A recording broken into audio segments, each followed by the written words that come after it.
বন্ধুরা, আজকে আপনারা দেখবেন একটা মজার। ঘেট্টু রে, ওই ঘেট্টু, রাতে কি কোথাও চুরি করতে গেছিলি? কই না তো। তাহলে পোল্ট্রি মুরগির মতো ওই রকম ঝিমোচ্ছিস কেন? আরে বন্ধু, কয়েকদিন ধরে যা গরম পড়েছে, ওই গরমে আর রাতে ভালো করে ঘুম হচ্ছে না। বলিস কি ঘেটু, রাতে তোর ভালো করে ঘুম হচ্ছে না? না রে লেবু বড়, রাতে ভালো করে ঘুম হচ্ছে না। শোন তাইলে, আমি তোকে একটা টোটকা বলছি, তুই যদি ডেইলি এই টোটকাটা ভালো করে পালন করতে পারিস, তাইলে দেখবি রাতে তোর গেদে ঘুম আসবে বটে। কি টোটকা লেবু বড়, তাড়াতাড়ি বল, তাড়াতাড়ি বল। টোটকাটা বলছি, মন দিয়ে শুনবি বটে। খেয়েলে পান্তা ভাত খেয়েলে, গিলেলে পান্তা ভাত গিলেলে, খেয়েলে পান্তা ভাত খেয়েলে, গিলেলে পান্তা ভাত গিলেলে। পান্তা ভাত তো খেলে পরে ঘুম তো আসবে দমে করে। পান্তা ভাত তো খেলে পরে ঘুম তো আসবে দমে করে। খেয়েলে পান্তা ভাত খেয়েলে, গিলেলে পান্তা ভাত গিলেলে। পান্তা ভাত তো গিলে ফেলো, যত খুশি ঘুম মারো। সাথে কাঁচা লঙ্কা হইলে খেতে আরো লাগবে ভালো। কাঁচা কাঁচা পেঁয়াজটাও ভাত খেয়ে শুয়ে পড়ো। নাক ডেকে ঘুম মারো, জাগাইতে পারবে না কেউ। খেয়েলে পান্তা ভাত খেয়েলে, গিলেলে পান্তা ভাত গিলেলে। এই ক্লাসের মধ্যে কে আবার পান্তা ভাত নিয়ে এসেছে রে? কে ক্লাসে পান্তা ভাত নিয়ে এসেছে? স্যার, ক্লাসে কেউ পান্তা ভাত নিয়ে আসেনি। পান্তা ভাত নিয়ে আসেনি তাহলে কে বললো খেলে পান্তা ভাত খেলে? স্যার, ওই ঘেটুর রাতে ভালো ঘুম হয়নি তো, তাই ওই লেবু ঘেটুকে ভালো ঘুম হবার জন্য টোটকা বলছিল। লেবু, তুই আবার টোটকা জানিস নাকি? ওই স্যার, একটু আধটু জানি বটে। আমি তো তোকে প্রথমে ভাবতাম তুই শুধু উচ্চ স্বরে বিকৃত ভাবে সঙ্গীতই পরিবেশন করতে পারিস। এখন তো দেখছি তুই টোটকাও জানিস। তুই তো দেখছি একটা মাল্টি ট্যালেন্টেড প্রাণী। সবই আপনাদের আশীর্বাদ বটে। আশীর্বাদ নাকি একটু পরে বুঝবি। এই তোরা সবাই বসে পড়। স্যার, আপনার হাতে ওইগুলো কি? এগুলো তোদের পরীক্ষার খাতা। তোরা সবাই চুপচাপ বস। খাতাগুলো আমি চেকিং করে এখনই তোদের দিয়ে দিচ্ছি।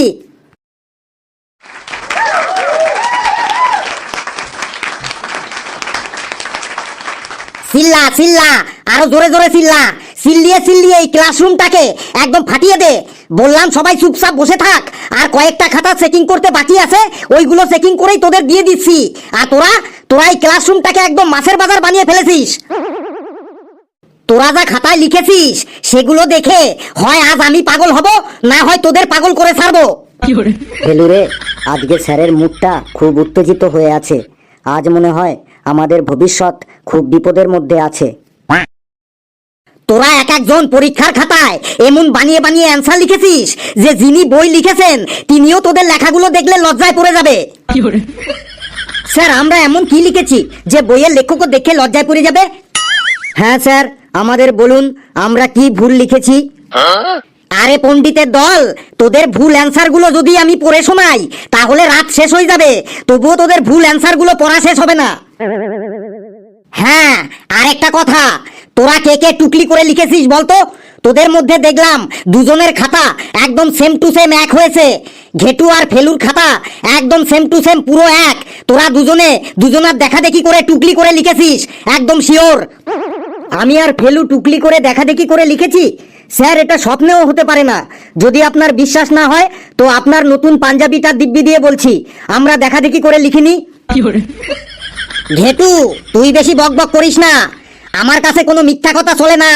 তোরা দুজন টুকলি করে দেখা দেখি করে লিখেছিস, তোদের দুজনের লেখা একদম সেম টু সেম। স্যার, হয়তো ভুল করে দুজনের খাতা এক হয়ে গেছে। অনেক সময় বাই চান্সে তো দুজনের খাতা এক হয়ে যেতেই পারে স্যার। ভুল করে বাই চান্স মানে দেখা দেখি না করলে দুজনের খাতা কখনো সেম টু সেম হয়? এটা পসিবল? এখনো সময় আছে, সত্যি কথা বলে দে কে কার্ডটা দেখে লিখেছিস, না হলে তোদের দুজনকারই খাতায় আমি একদম 0 নম্বর বসিয়ে দেব। স্যার, আমি আপনাকে ভালো করে বোঝাচ্ছি, মন দিয়ে শুনবেন। আমাদের দুজনের খাতা একদম সেম টু সেম এক হতেই পারে, কারণ আমাদের দুজনকে তো সেম টিচারই পড়িয়েছে স্যার। স্যার, ফেলু ঠিকই বলেছে। যে টিচার ফেলুকে পড়িয়েছে সেই সেম টিচারই আমাকেও পড়িয়েছে। স্যার একই টিচারই আমাদের দুজনকে পড়িয়েছে, আমরা দুজন একই রাইটারের বইই পড়েছি, তারপরে আমরা দুজন একসাথে পাশাপাশি বসে পরীক্ষার জন্য প্রিপারেশনও নিয়েছি, তাহলে পরীক্ষার খাতাতে তো আমাদের দুজনের লেখাগুলো সেই একই হবে স্যার, এতে আবার পসিবল না হওয়ার কি আছে স্যার? ফেলু ভাই ঠিকই বলেছে স্যার, আমাদের দুজনের কলম দুটো এক, আমরা বাই ওয়ান গেট ওয়ানে কিনেছিলাম, আমরা দুজনে একই রকম জামা প্যান্ট পরে পরীক্ষা দিয়েছিলাম, আমরা দুজনে একসাথে একই খাবার খেয়ে একই টোটোতে একই রাস্তা দিয়ে পরীক্ষা দিতে এসেছিলাম, পরীক্ষার হলেও একই রুমে একই বেঞ্চে বসেছিলাম, তাহলে আমাদের অ্যান্সারগুলো এক হবে না কেন স্যার? এমনকি আমাদের প্রশ্নগুলোও একই ছিল, তাহলে আমাদের অ্যান্সারগুলো এক হবে না কেন স্যার? ঠিক আছে, মানলাম তোরা একসাথে এক খাবার দাবার খেয়ে একই জামা প্যান্ট পরে একই টোটোতে একই রাস্তা দিয়ে একই রুমে একই বেঞ্চে বসে একই কলম দিয়ে একই প্রশ্নের অ্যান্সার দিয়েছিস, কিন্তু তোদের দুজনের খাতাতে ভুলগুলো সব এক হলো কি করে? ফেলুর যেখানে ভুল হয়েছে ঘেটুরও সেখানে ভুল হয়েছে, এটা কি করে পসিবল? আমাকে তোরা বোঝা। স্যার এটার জবাবও আমি আপনাকে দিচ্ছি, আমরা দুজনে একসাথে একই জায়গাতে টিউশন পড়তে যাই, হয়তো টিউশন টিচার আমাদের দুজনকে ভুল পড়িয়েছে, তাই পরীক্ষার খাতাতেও দুজনারই সেম টু সেম ভুল হয়েছে। স্যার ফেলু ঠিকই বলেছে, আমরা দুজন এক জায়গায় টিউশন পড়তে যাই, তার মানে তোরা দুজন দেখাদেখি করে লিখেছিস, আবার আমার হাত থেকে নিজেদের বাঁচার জন্য দুজনা সাফাইও দিয়ে যাচ্ছিস, তোরা কি আমাকে বোকা পেয়েছিস? না স্যার, এরকম কোনো ব্যাপার নেই, আপনি শুধু আমাদেরকে ভুল ভাবছেন স্যার। আচ্ছা ঠিক আছে, তোদের আমি দুজনকে আলাদা আলাদা রুমে বসিয়ে আবার তোদের পরীক্ষা নেব, তাহলেই বোঝা যাবে দুধ কা দুধ আর পানি কা পানি। না না স্যার, সেটা একদমই সম্ভব নয়। কেন সম্ভব নয়? স্যার প্রথমত পরীক্ষার সময় যা পড়েছিলাম সেগুলো সব ভুলে গেছি, তারপরে বইটাও আবার সেকেন্ড হ্যান্ডে বিক্রি করে দিয়েছি, তাই আমাদের পক্ষে আর পরীক্ষা দেওয়া সম্ভব নয় স্যার। হ্যাঁ স্যার, ফেলু ঠিকই বলেছে, আমিও বইটা সেকেন্ড হ্যান্ডে বিক্রি করে দিয়েছি। ঠিক আছে ঠিক আছে, চুপচাপ বসে থাক, do not open your dirty mouth. লেবু তুই দাঁড়া, তুই কি লিখেছিস সেটা? স্যার কোনটা বটে? তুই এখানে আয়। স্যার এসে গেছি। প্রশ্নটা ছিল রক্ত চোষা কাকে বলে, আর তুই এটা অ্যান্সারে কি লিখেছিস সেটা নে সবাইকে পড়ে শোনা। না স্যার, সবার সামনে পড়তে পারবো নাই। ধর খাতাটা আর সবাইকে পড়ে শোনা, রক্ত চোষা কাকে বলে আর তুই সেটা কি লিখেছিস। শরীর খারাপ হবার পর ডাক্তার বাবু যখন রক্ত পরীক্ষা করতে বলে, তখন রক্ত পরীক্ষা করার জন্য রোগীর শরীরটো থেকে ইঞ্জেকশনের মাধ্যমে যারা রক্তটো টেনে বের করে আনে তাদেরকেই রক্ত চোষা বলে। যেমন আমার ছোট মামা একজন রক্ত চোষা, উনি ওনাদের গ্রামের সব রুগীদের রক্ত বের করে নিয়ে আসে টেস্ট করার জন্য। শুনলি তো সবাই, রক্ত পরীক্ষা করার জন্য যারা রোগীর দেহ থেকে রক্ত বার করে নিয়ে আসে তাদের নাকি রক্ত চোষা বলে। তাহলে তুই বল লেবু, তোকে আমি এই অ্যান্সারের জন্য কত নম্বর দেব? চুপ করে আছিস যে, তুই তার পরের প্রশ্নটার অ্যান্সারও ভুল দিয়েছিস। প্রশ্ন এসেছিল পর্বতের উপরে ওঠার সময় পর্বত আরোহীরা পিঠে অক্সিজেনের সিলিন্ডার নিয়ে যায় কেন, তুই তাতে কি লিখেছিস সবাইকে পড়ে শোনা। পর্বতের উপরে ওঠার সময় পর্বত আরোহীরা পিঠে অক্সিজেন সিলিন্ডার নিয়ে যায়, তার কারণ হলো পর্বতের উপরে অক্সিজেন সিলিন্ডারের দাম অনেক বেশি, তাই তারা আগে থেকেই নিচে থেকেই কম দামে অক্সিজেন সিলিন্ডার কিনে নিয়ে যায়। শুনলি তোরা সবাই, পর্বতের উপরে নাকি অক্সিজেন সিলিন্ডারের দাম বেশি, তাই তারা আগে থেকেই কম দামে অক্সিজেন সিলিন্ডার নিয়ে যায়। এই রকম ভুলভাল অ্যান্সার দিলে তোকে আমি কত নম্বর দেব তুই বল। স্যার নম্বর তো আপনি যা ইচ্ছে দেন, আমি শুধু পাস করলেই হবে বটে। এই সব লিখে তুই আবার পাস করার ধান্দা করছিস? যা জায়গায় গিয়ে বস। নে এবার কালুর খাতা চলে এসেছে। এ কি কালু, খাতায় তো শুধু তোর নাম লিখতে বলা হয়েছিল, আর তুই এইগুলো কি লিখেছিস? বাবার নাম, মার নাম, ভাই বোনেদের নাম, দাদুর নাম, ঠাকুমার নাম, কাকার নাম, কাকির নাম, পিসির নাম, পিসামশাইয়ের নাম, মামার নাম, মামির নাম, জ্যাঠার নাম, জেঠির নাম, তোদের বাড়ির কাজের লোকের নাম, তোর পোষা কুকুর বিড়ালের নাম, তুই কি লিখেছিস এইসব? স্যার হাতে অনেক টাইম ছিল তাই সবার নাম লিখে দিয়েছি। তারপর তোর রোল নাম্বারটাও তো ভুল লিখেছিস। আমাদের স্কুলে 10 ডিজিটের কারো রোল নম্বর আছে?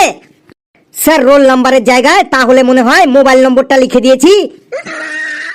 অ্যান্সার গুলো তো তুই ভুল লিখেছিস। তুই এখানে আয় তো, তুই এখানে আয়। স্যার চলে এসেছি।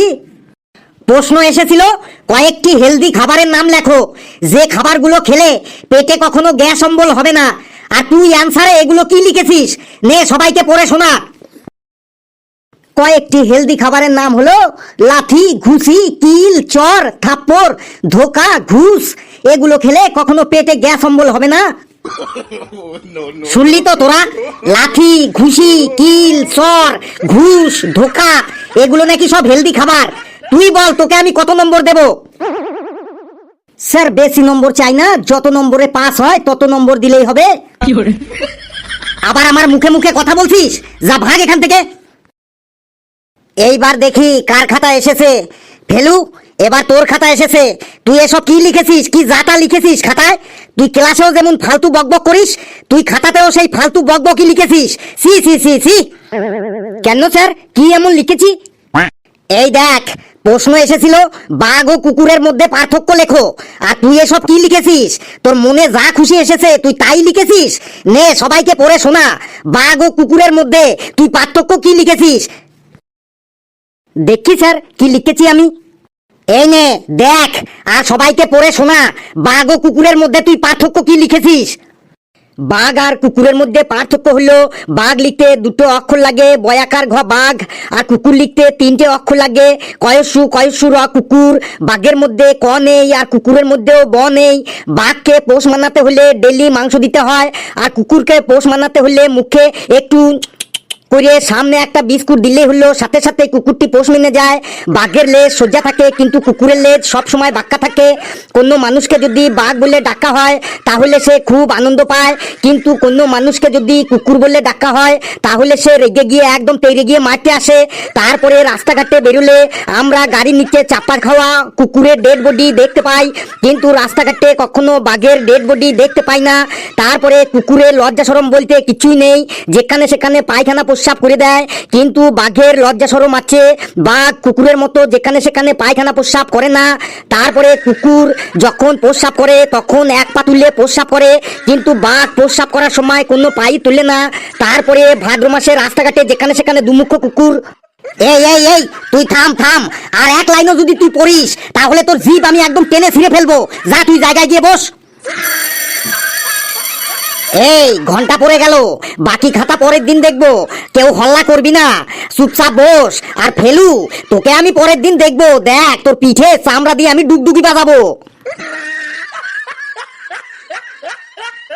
বন্ধুরা ভিডিওটি কেমন লাগলো আপনারা কমেন্টসে জানাবেন, আর ভিডিওটি লাইক করবেন, যত পারেন শেয়ার করবেন, আর চ্যানেলটিকে সাবস্ক্রাইব করে আমাদের সাথেই থাকবেন। হাসতে থাকুন, সুস্থ থাকুন, যত বেশি হাসবেন তত বেশি সুস্থ থাকবেন, আর সকলে খুব খুব ভালো থাকবেন।